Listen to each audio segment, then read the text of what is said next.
The first rays of dawn painted the sky in hues of orange and purple, a stark contrast to the darkness that had shrouded their lives just hours before.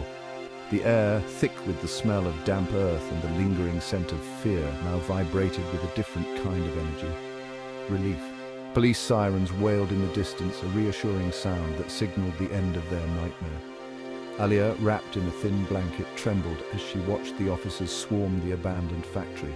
Her eyes, wide and filled with unshed tears, searched frantically for a familiar face. Then she saw her. Ria, her little sister, emerged from the building, her small hand held tightly by a kind-faced policewoman. Time seemed to stop as their eyes met across the distance.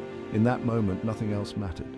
Not the fear, not the exhaustion, not the horrors they had witnessed. All that mattered was that they were together, alive. A sob escaped Alia's lips as she rushed towards her sister, her legs feeling like jelly. Ria, her face streaked with dirt and tears, broke free from the policewoman and ran into Alia's open arms.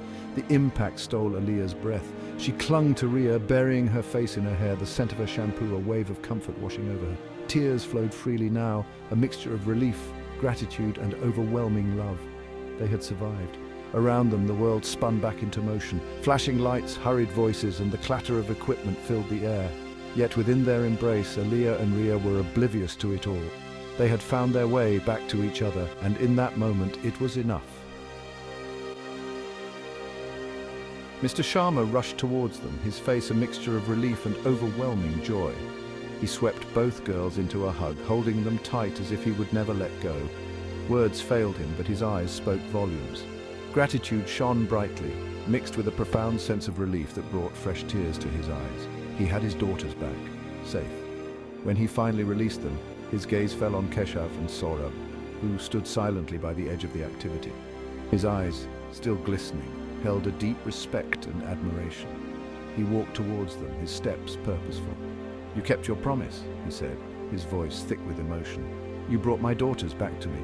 Keshav, still feeling the adrenaline coursing through his veins, simply nodded. He had done what he had to do. Mr. Sharma reached into his pocket and pulled out a checkbook. With shaking hands, he wrote a figure on it. He tore it out and handed it to Keshav. "This is for you both," he said, his voice firm despite the tremor in his hand, "a small token of my immense gratitude." Keshav stared at the amount on the check. It was more money than he had ever seen in his life. But before he could protest, Mr. Sharma placed a hand on his shoulder. "No arguments, son," he said, his voice softening. "You deserve every bit of it. You risked your life for my daughters. You have my eternal gratitude."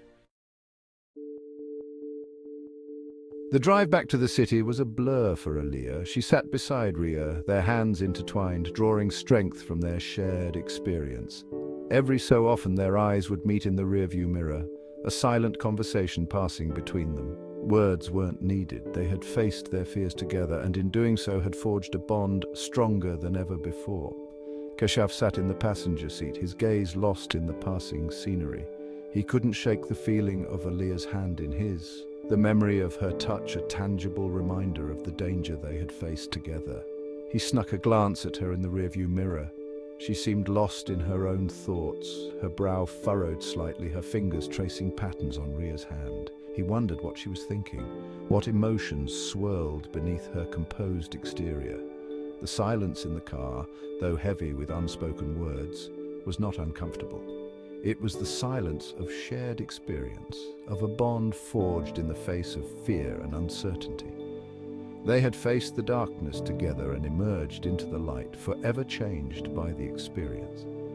As the city lights began to appear on the horizon, a sense of normalcy slowly returned.